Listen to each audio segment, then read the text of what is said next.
Yeah, it's mindset cafe, we all about that mindset. Gotta stay focused, never settle for less. It's all in your head, how you think you manifest. So get ready to rise, cause we about to be the best. Gotta switch it up, gotta break the old habits. Get your mind right, turn your dreams into habits. No negative vibes. What is up, guys? Welcome to another episode of the Mindset Cafe podcast. It is your boy Devin, and we are joined today, and I am honored to have him on the podcast. Marty Strong. He is a retired Navy SEAL officer and combat veteran. He is a CEO and a best-selling author as well. He has had an extraordinary journey, and you guys already know on the Mindset Cafe, we're all about learning from other people's journeys and their stories and helping us condense our timeline to success. So without giving too much away from his journey, letting him dive into it, Marty, thank you so much for taking the time today. Thanks for having me, Devin. So let's dive straight in. I mean, the one that really stuck out and everything was obviously probably the Navy SEALs, and I'm sure you've talked about it a bunch, but what inspired you to join the military or to the Navy? Well, I joined the Navy to get ready from Nebraska. So Okay. I was 16 years old. Parents were divorced. I had an alcoholic mom with a lot of mental issues. So I was able to forge her signature on the early enlistment documents that the recruiter gave me, and got into what's called the early entry program. So you can sign up to a year before you actually show up in boot camp. So I locked that in when I was still 16. So I had my escape route all ready to go. And then joined the Navy. Right after my 17th birthday, went straight into boot camp, came out of boot camp and went into a training program in the Navy. They call them A schools. They're for your primary job or function in the Navy. And mine was radar and air traffic control. So I did that for about 17 weeks and did real well. Graduated top of my class. I got meritoriously promoted, and I got to pick my orders to where I wanted to go out of the available ships. And I picked one in the Mediterranean. And they gave me my orders on a Friday, and they said, here you go. And they read out the orders, and they said, report to underwater demolition SEAL training, Coronado, California. And it's a Friday afternoon. There's a snowstorm going on, and I've got tickets, airline tickets from Chicago to San Diego, but not to where I'm supposed to be going.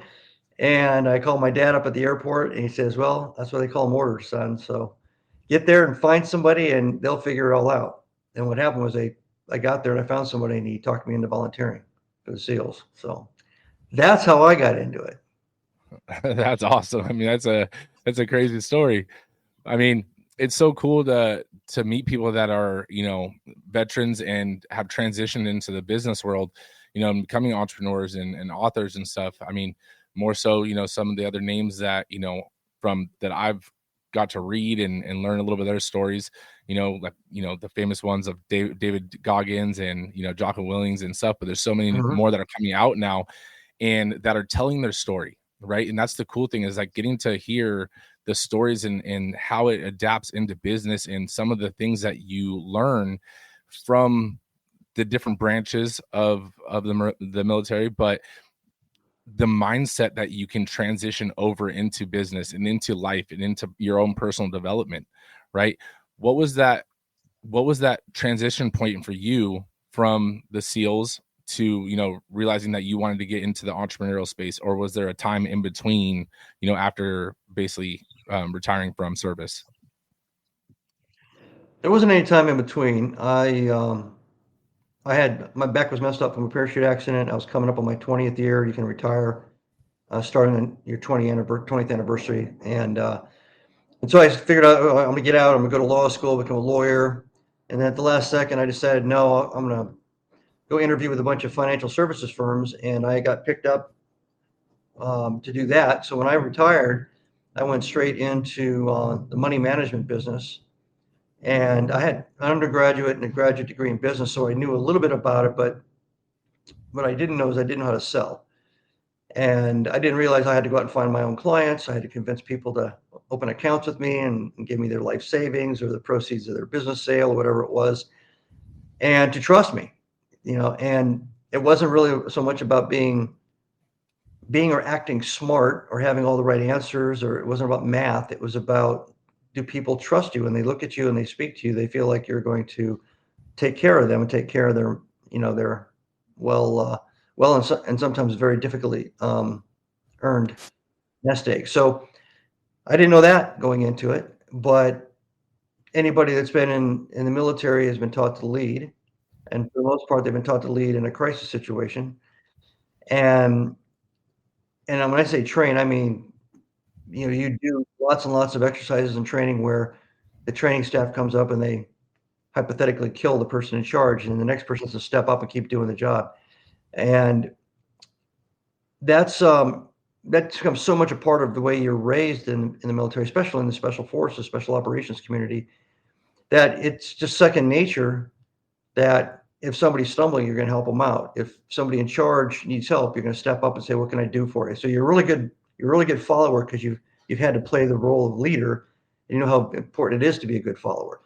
And that kind of melding of follower leader, off and on focusing during crisis and failure, it kind of turns you into somebody who's willing to kind of roll with the situation and be helpful, or be a competent leader, whatever is required at the time. And when people are looking at the markets and they're afraid of what's going to happen to their money, they get very emotional. And it turned out, again, I didn't anticipate this, that what they really needed was they needed leadership. They needed somebody to look at them square in the eyes and say, "You've got a good plan. We've got a really good plan set up. It's a multi-year plan. Take a deep breath and mean it." I mean, somebody who'd been in much worse situations, life and death, and so this wasn't really life and death. This is just, it's the markets, but in their mind, it was life and death. So that's very comforting for them to see somebody who's been in the military and been through that kind of stress and have that poise in the moment when everybody else is kind of losing their heads. And that was something I never anticipated having, any value. I thought that was just related to the military experience, but it actually transferred over, both when I managed money, but also when I started leading companies later on. No, I think that's so awesome. And I mean, I'm sure your emotional intelligence in the military, it definitely gets tested, right? And it's one of those things where that's one of the reasons why you can handle things that are high pressure and not have such an emotional response to it, because it's just like, okay, what do we need to do? You take, leadership and you keep it going.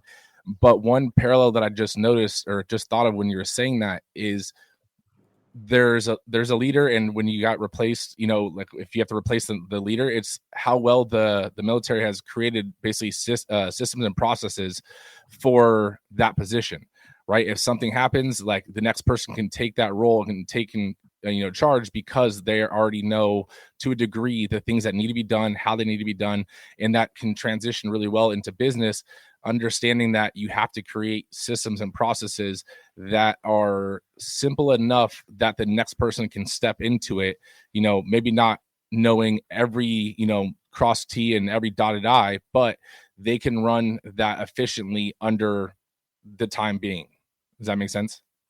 It does. I think there's one other thing beyond the systems and processes piece, which should be accessible. People can kind of look at that and everything, but the thing that the military focuses on that the commercial markets really don't, is what they call commander's intent. Another way of looking at it, what's the mission purpose? What's the mission focus? A lot of leaders don't even have a good idea what that is. So that's a problem if you're the leader and you're not really sure where you're going with all this. You're basically just trying to make it to the end of next week, and you're only being asked to explain what happened last week. So you get a very short-sighted view of the universe and of your business and of your market. You don't see competitors coming at you because you're too busy looking at the tips of your toes all the time. But if you're going to emulate what the military does and transfer it over to the civilian commercial world, you have to teach everybody and explain to everybody, communicate to everybody what the higher purpose is of the organization. They all have to understand what the intent is. So in the commander's intent in the military sense is more than just stepping up to be the leader. It's to step up to be the leader, to take the unit, to finish the job that the unit was heading towards in the first place, because it was a serious or critical requirement. Easiest way to say it is, There's a machine gun on a hill. That hill has to be taken so that units on the left and right can move forward. Your squad's been given the task to take that machine gun. If you don't take the machine gun, everybody else can't do anything. That's the commander's intent. Take the machine gun on that hill so everybody else can move forward. And everybody all the way down to the private is told this. That means everybody all the way down to the private can basically complete the job, complete the mission until that machine gun's taken out. And that's why when you look at Valor Awards and all the different wars, in the United States history anyway, it's very frequently the very junior people that are getting these awards. It's not the commanders and the people in high places. It's all these young guys that are not medics, but they're saving all these lives in the middle of a battle. They're grabbing people and they're fixing them and they're patching them up and they're towing them back and they're getting shot while they're doing it. And they're just a private. They're not a medic, but they just saved 5 or 6 people, which is you think is the medic's job, right? Mm-hmm. Or they weren't told to do it and they did it because they knew that was the right thing to do and it had to be done. But when you think that the leader's supposed to be telling everybody, you go get him, and be very directive, that's not the case. So normally what happens is everybody steps up and does what they have to do in the moment. And it doesn't really matter what your rank is, your tenure, your positional authority. As long as you know what the job is and what has to be accomplished, it gets done. Hard thing to convey in a commercial organization because everybody kind of has more of a self-focus. Mm-hmm. How am I going to do professionally? How am I going to do in this organization? And the worst case is where they're thinking, if I help Susie over there, Susie might look good in advance before I do. And maybe, I'll make Susie look good, but then I'll look bad because of that. And so there's all that kind of stuff going on in people's heads, which is, kind of different from knowing the processes in the football place, so to speak. No, that makes a lot of sense though. Is that something that you kind of talk about in your book, Be Nimble? I know it's about, how to create a creative like Navy SEAL mindset, and that's how you win on the battlefield and in business. Is those some of the topics that you're going over and some strategies you go over in that book? Yeah, all 3 of my business books, Be Nimble, Be Visionary, and the one that just came out this month, Be Different, they all talk to this, I guess, responsibility, personal and professional responsibility to learn everything you can about your job, but also about everybody else's job, and to learn everything you can about the purpose and the intention of the organization that you're a part of. And to see that as really what you're doing, and that's the purpose of being there. And the other thing that kind of helps with that, in Be Visionary, I talk about strategy a lot, and strategy development. Well, if you think about what I said earlier, if you're just looking at the tip of your toes and trying to live to the end of this week, you're not thinking strategically at all. You'll never lift your head up until the train smacks you right square in the face. So you're always running a risk by not thinking big picture and thinking down the road. So if you know what you want to be as an individual, as a professional, or you know what your organization should be or you want it to be, then you have to look out there and you have a little bit more flexibility now on how you're going to do it. Because you know why you're going to do it. You know what the what is at the other end of the rainbow, so to speak. And that gives you flexibility.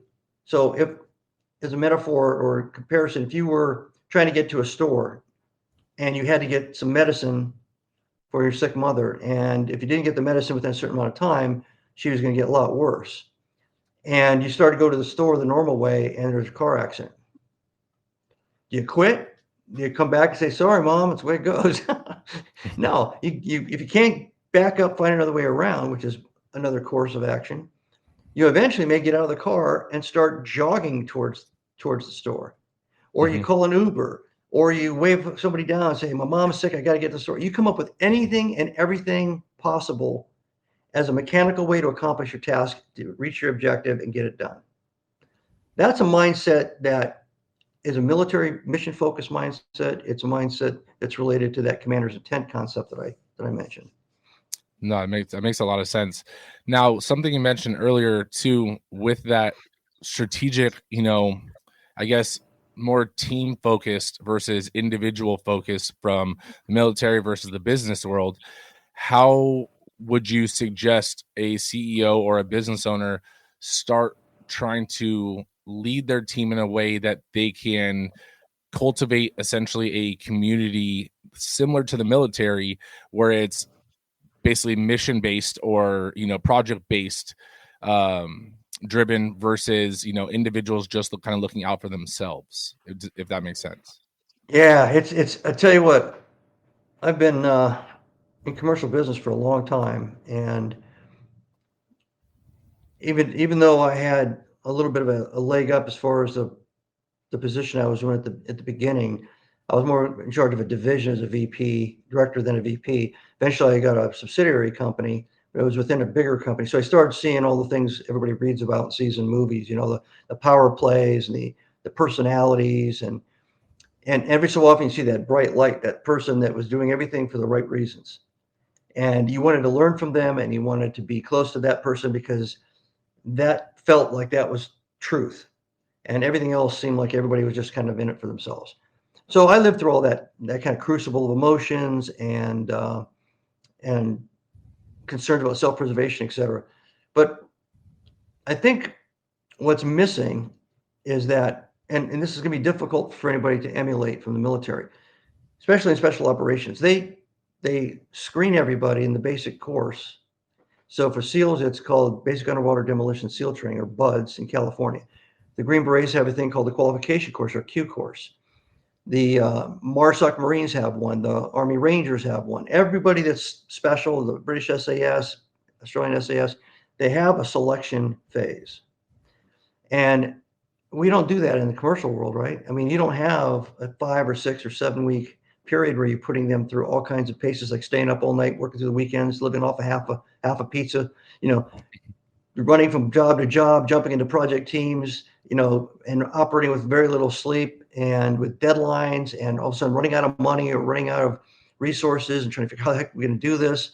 Having the space that you're in, kind of close down on you because you don't have enough money to stay there anymore. So you got to find a new place to move everything into. All that would be the way you would do it. Mm-hmm. You would have like this, more than a boot camp, like a selection course for people that want to be in business, want to be entrepreneurs for sure. And you'd get through all this, and not everybody would make it, but the ones that got through that would be ready and prepared to live in that world and to thrive in that world, not just survive in that world. Now, that's never going to happen. So what we end up with is life. So you start off, you said something earlier about the emotional intelligence and all that. You don't really have that until you get it. So you have to, your emotional, give one input, something happens to you the first time. Human beings are human beings. You're going to be emotional. You're going to overreact. You're going to underreact. And you're going to interact with other people that realize you're overreacting, and all that's going to happen. And then you're going to have either somebody tell you what you did and kind of talk you down and explain a better way to handle it, or you'll do it a couple more times and then start to realize this I look like an idiot running around like this. And then you eventually get to a point where you don't react that way to that input. So if you're a Navy SEAL and your 2-year-old, falls and hits their head, that's a new input. You don't act like a Navy SEAL. You act like a dad scared that his kid's hurt, and it has to do with their head. So you're going to react emotionally. Now, I hope you don't have to go through like all your kids hitting the floor until you finally can handle that one. But you see what I mean? That every input is going to have an initial raw reaction. And over time, you will start to get better and better and better at not so much controlling the emotions, but the moment of being emotional is very quick instead of lasting a long time. And this is taught in combat leadership, and it can be taught to leaders in business. But the way you do it is you have to run them through that kind of survival test phase. And what you can do is you set them up in a room and you start running through scenario role playing. You give them obviously hypothetical disasters, things that have fallen apart.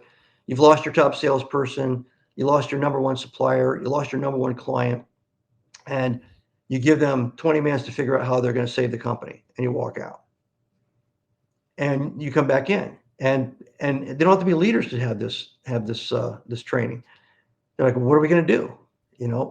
So you have to list all the actions on board of what you're going to do, and then prioritize them, and then break them up and put names to them. So you've gone through everything by brainstorming. You put a pecking order to that brainstorming session, and then you assign leads to take chunks of that stuff in the time allotted, and then time's over and you walk in and you say, so what'd you come up with?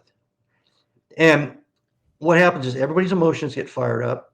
Everybody realizes the time is crunching.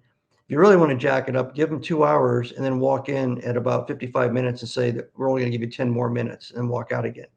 Because if they think they're going to pace themselves, that's not the way real life works. You don't get to pace your way through the crisis. The crisis happens on its own timeline, right? So that starts to get them used to they're not going to be in control of the time, and the pace of events or the criticality or the consequences of the events. All right. So once you get past it, I'm not in charge of the universe. I can't control everything. Emotional learning curve, and all these things. What they do is they build up psychological resilience. That's Mhm. what it really is. You're used to a particular kind of thing happening, and you're calm in the moment. You're emotional for half a second, then you're calm, then you start problem solving. And everybody watching you goes, they're so mature, they're so calm, their judgment is so sound. Look how wise they are. Well, that's because you haven't seen all the other years of them reacting to this and not doing it so well. So that's the way you do it. It just takes a little bit of practice and training. No, it definitely makes sense. Now, with the scenario that you're giving, it kind of reminded me of like trying to see how they would do not only with the time crunch, but also would you be looking for, let's say, a right answer, or do you think that a slight creative thinking approach plays a role in problem solving and in leadership? So there's two different kinds of approaches to this exercise. One is you're trying to get them to do the exercise and participate. Most people are very reluctant. Now, my last book that this came out, Be Different, it's all about that, trying to shake people free of their complacency and ignite their creativity because they've spent an entire life with people telling them that's a dumb idea, or wait your turn, or wait until you're talking above your pay grade, and so they just shut down. They stop raising their hand, right? So when you try to get people into a room, it takes a while to get them to actually participate. And a couple things you have to do is one is if you can, keep the leaders, the natural leaders by org chart, keep them out of the room. So let the dynamic of who's going to be in charge or who's going to kind of facilitate. And it's better if they're facilitating because then they're going to dynamically use all the brain cells in the room. If they try to take charge, then they'll start to be kind of the alpha person and everybody else will start shutting up and following orders. And now you're only as smart as one or two people. So you have somebody in the room watching all this and you want them to get used to throwing stuff up on the board. If you came in and said, that's wrong, that's wrong, that's wrong, the next time you ever ran this thing, everybody would be concerned about being wrong. So you have to just let it happen. So that's pretty good. You guys, and what you're doing is you're looking at the process and how they put the thoughts together. And then you can do sessions like this in one day. You could have 3 or 4 of these things. And they're going to get better and evolve and come up with better, quicker, cleaner organizational responses and solutions to the problem set. If you end up with an alpha personality that does too much, one thing you can do is to show everybody how that is a waste of time. 30, 40 minutes into it, the person monitoring it tells the alpha personality, you're needed across town. So I've been told that you got to get out of here. And oh, by the way, I was just told there's only 30 minutes left. And then you watch what everybody's reaction is because they've been riding on that person's energy and leadership. The accountability has been on somebody else's shoulders. Now it's back on theirs because as a group, they have to participate. And so you see the difference between a committee being led by somebody and a team that all feels like they have, a skin in the game. There's consequences and accountability for everybody to try to solve the problem. And these are just things you facilitate and do, and they don't require being shot at or doing lots of push-ups or anything like that. But psychologically, it's the same stuff we do in the SEAL teams. It's just we are doing mission challenges on the whiteboard instead of business challenges. No, that makes a lot of sense. So where would you draw the line with, having a balance between discipline and flexibility when leading a team or, having leaderships within a team? So I think there's a couple of things that I have my own opinions about certain words, like thought leader, mindset, discipline.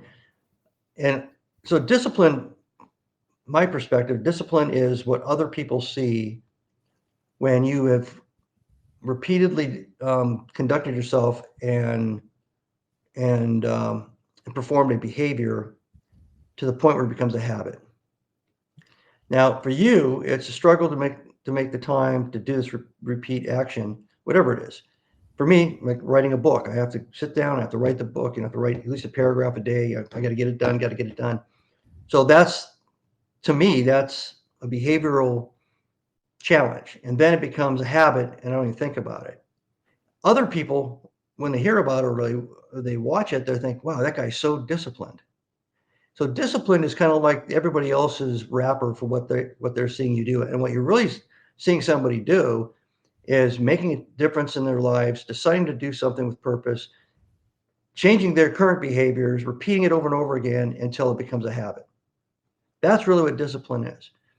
And your discipline may get you someplace, but then, the world may change, consequences and circumstances may change, and your perspective may change. And you may have to start a whole new path because whatever got you there is just not working anymore. It's not appropriate. So discipline isn't static, and mindset isn't static. You want to have a mindset that's flexible and nimble and agile and constantly humble so that you can absorb every bit of reality, every bit of truth that you can find so that when you make a decision or you decide to do something, you're in the best position and best posture.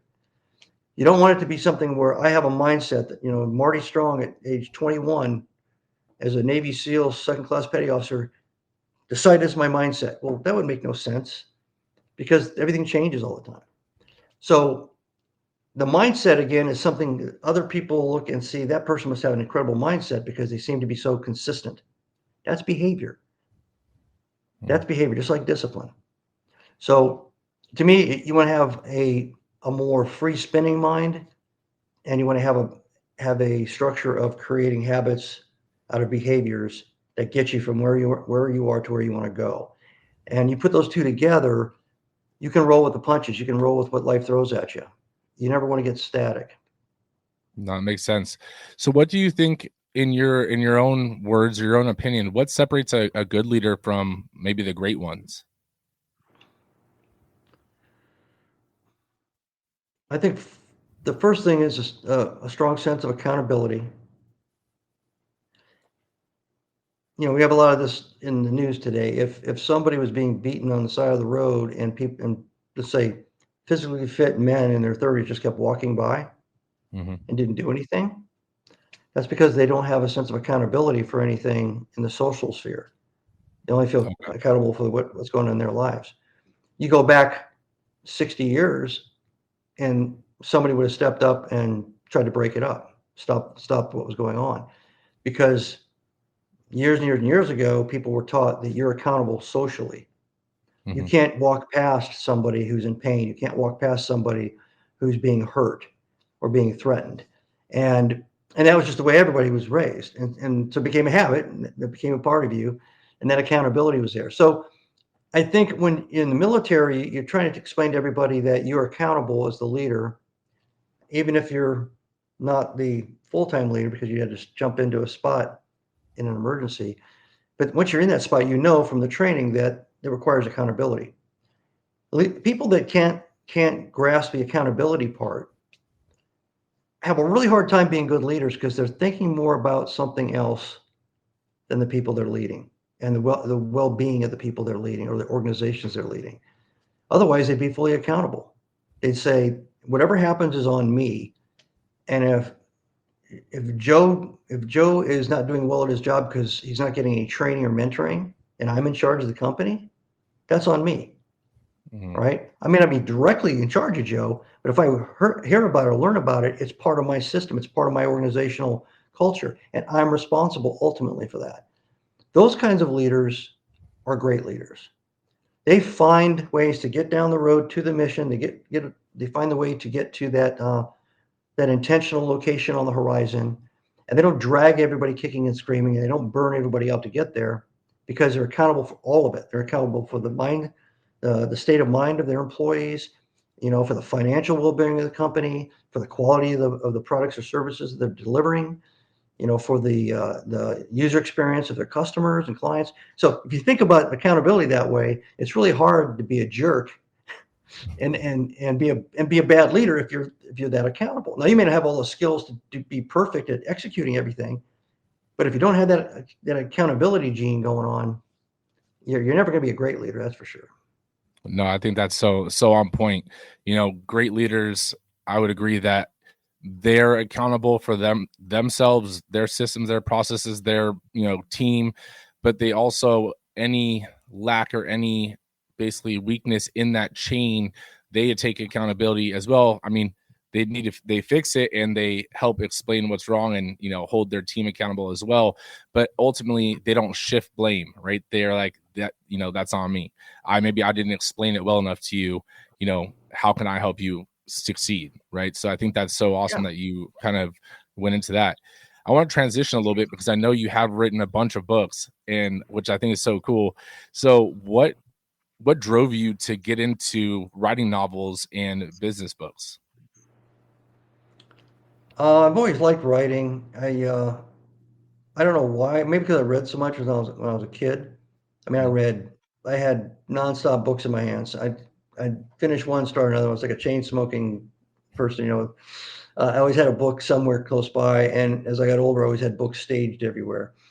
And even now, I read on average of about 60 to 65 books a year. And when you read that much, you get an appreciation. You get a love and an appreciation for the craft of writing. And because if you read that much, you see bad writing and you see good writing, you see great writing. And so because of that, when I went into the military, I was a pretty good writer in high school, and I was much better than the average enlisted person. I mean, I was a lot better than the average enlisted person. And I started out in the SEAL teams in the intelligence area, which meant reading reports and also writing reports, writing up briefings and stuff. And so I'd always be working for an officer.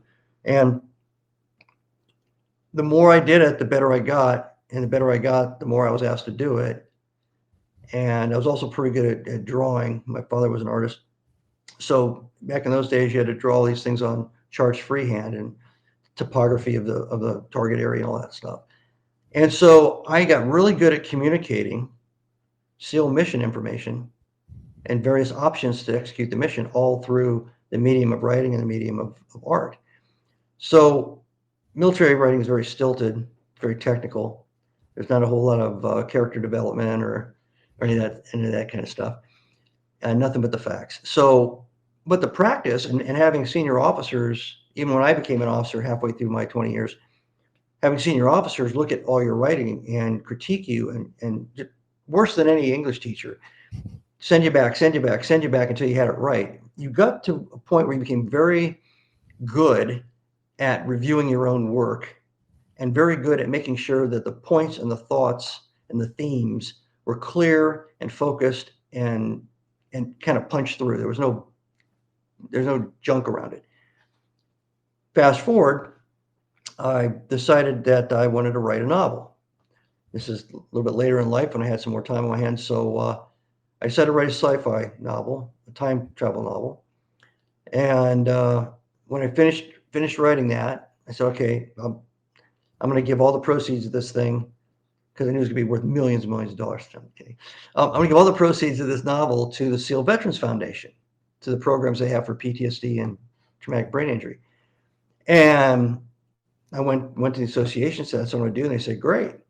And then I wrote the second one, then I wrote the third one, then I wrote the first SEAL one, and then I wrote the third time travel one. Next thing you know, I had 4 time travel novels and 5 SEAL novels, and I finished my 10th novel about 2 months ago, and I'm shopping at the agents right now. So that's kind of how it happened, and I have a lot of fun writing novels. I really enjoy it. The business books, I started writing because I wanted to be a consultant and a paid speaker as kind of my next life after I've been a CEO for 15 years. So at some point I'm going to get away from talking to HR professionals and lawyers and accountants and stuff. And I want to, do that.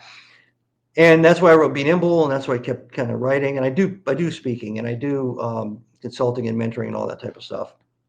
And there are more platforms to be able to achieve that. And again, I went back to kind of it's not stilted, but it wasn't free flowing like you have in a novel.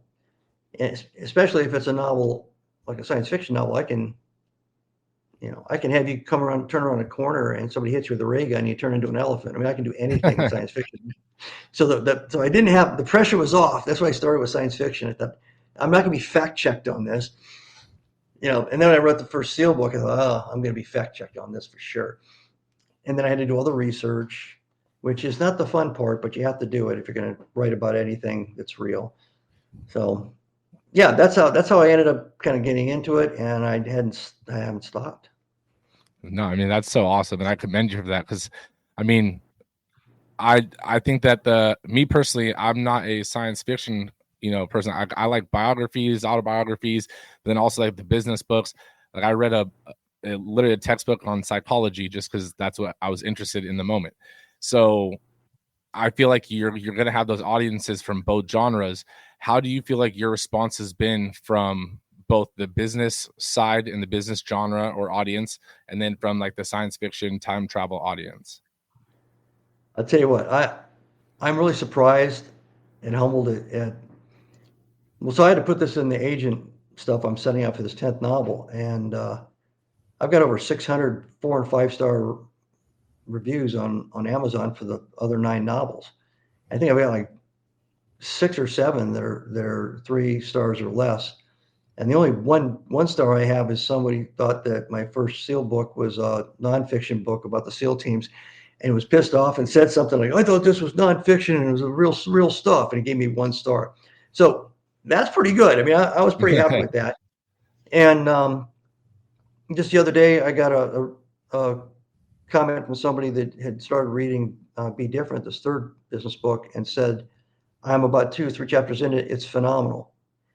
Well, I'm good for another 2 books when I hear something like that. I mean, it's good. It's I help other business people that I know that want to write books. I coach them more on the, you can do it kind of part of, not they all write their own books. They have their own thing they want to write about. Mm-hmm. But the fear of failure and the feeling that nobody's going to want to hear anything I have to say. And that's the hardest hurdle. It's the hardest hurdle for anybody writing a nonfiction book. And but there's a way to write it. You don't have to write it like a textbook. You can write it your story.